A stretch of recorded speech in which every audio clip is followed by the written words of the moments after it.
Blind Smoky Mountains, Smoky Mountains, East Polk, Johnson, Severe Smoky Mountains, Southeast Carter, Southeast Green, Southeast Monroe, and Unicoi. High wind watch in effect from Friday evening through late Saturday night. West, south winds 25 to 40 miles per hour with gusts up to 80 miles per hour possible. Where?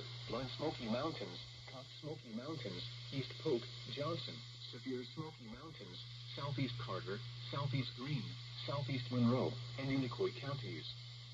When? From Friday evening through late Saturday night. Impacts. Damaging winds could blow down trees and power lines. Widespread power outages are possible.